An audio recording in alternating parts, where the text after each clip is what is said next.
and I'm 56 years old. I first found out about Dr. Cabrera actually from my neighbor across the street.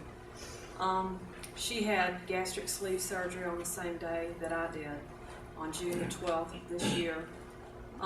In May, I weighed 278 pounds, and I'm 5 feet 4 inches tall. I had been wanting to have gastric or bariatric surgery for quite some time, and I have several friends that have had gastric sleeve, and with some of the same stories that some of you had. They had problems. Some of those problems entailed slippage, and even my boss that had gastric lap band, she had gotten to the point where she and her coworker would actually inflate and deflate their own bands when they would go out of town so that they could eat at fancy restaurants. And as a result of that, they had slippage and scar tissue and had to have them removed. Not by Mexico Bariatric Center, but by a well-known doctor here in Houston. And at that time, gastric banding was quite popular, and so that's what I wanted to do, and unfortunately my insurance didn't cover it.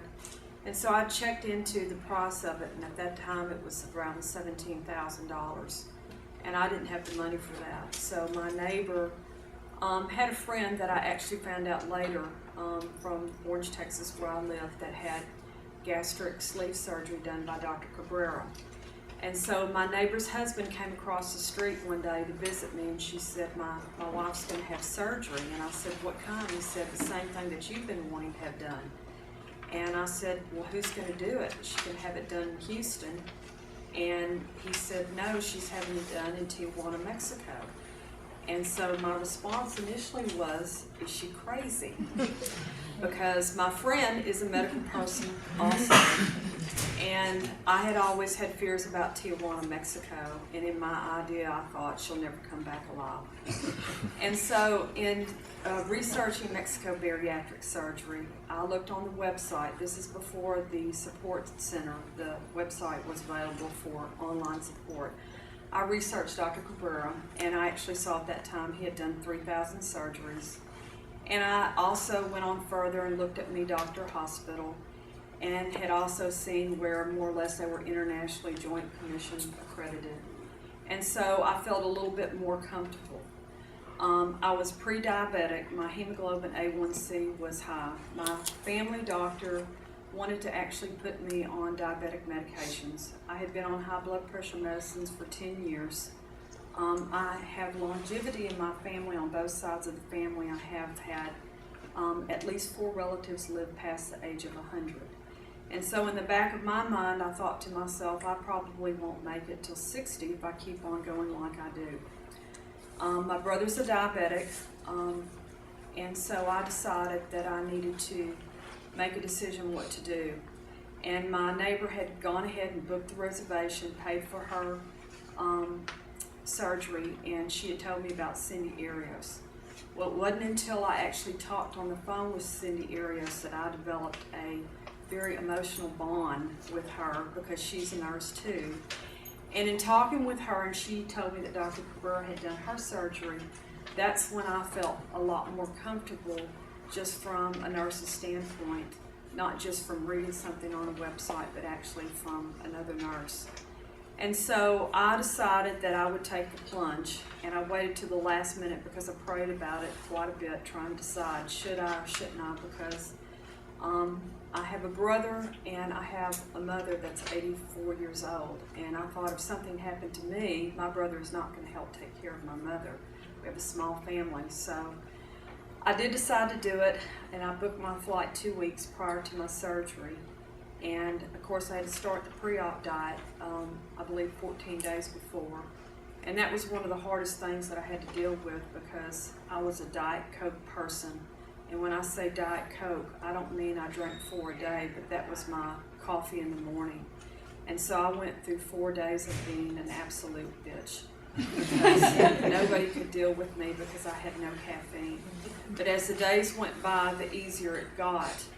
And I realized at some point I thought, why am I even going to have the surgery? Because of the fact that if I can do this by myself for 14 days, then why should I pay to do it? So I had to pray again and try to decide what to do, even though I'd already committed, because I didn't want my neighbor to go by herself, and I thought I have to go with her. I just wouldn't want her to go to a foreign country and have surgery and not have somebody there. So I did decide to have the surgery, and like I said, I've been fat all my life.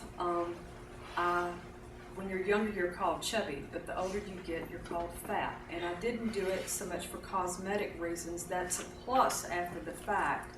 I did it more or less for medical purposes, just so that I wouldn't have to become a full-fledged diabetic and be on insulin and go through the rigors of having to check blood sugars, because just because I'm a nurse doesn't mean that I want to be a patient.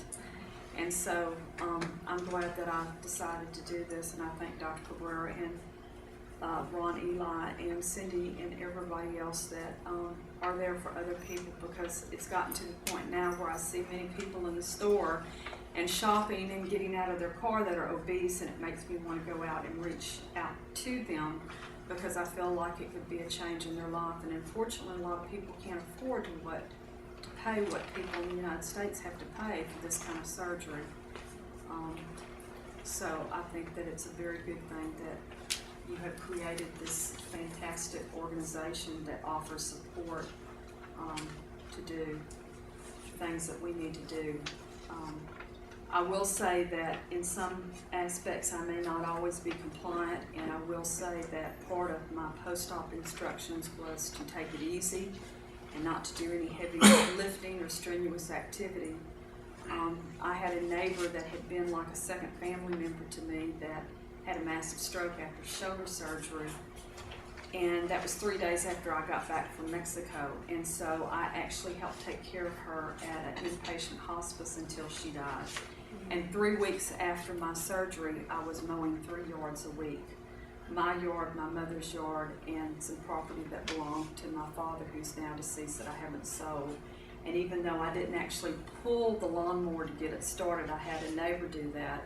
In Southeast Texas, I don't know that you're familiar with what the humidity and the heat index is, but it can be 90 degrees outside, but with the humidity it can feel like 104 degrees.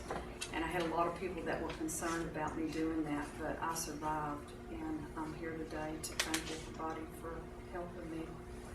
And if you want to see my pants, I will show you. These are size 22. I usually don't talk about these things in front of men, but these are the pants that I wore on the plane to Tijuana, Mexico. This is the back. And I still have a big butt and I still have big legs, but you can see the difference. And this is the shirt that I wore on the plane. My t-shirts that I wear now fit like dresses. This is the shirt that I wore on the plane. And even though I have a long way still to go, I feel a whole lot better. I sleep better. I no longer have to take medication to help me sleep. I feel better. I have a lot more energy. I never felt like I didn't really have a lot of self-confidence, but obviously I did, and I hit that. I have more self-confidence. I've always been blessed to have a lot of friends, even though I was fat. A lot of people have problems making friends whenever they're in school and when they're older, but I've always had good supportive friends, and I just feel more confident inside my heart, not just with other people. Yeah.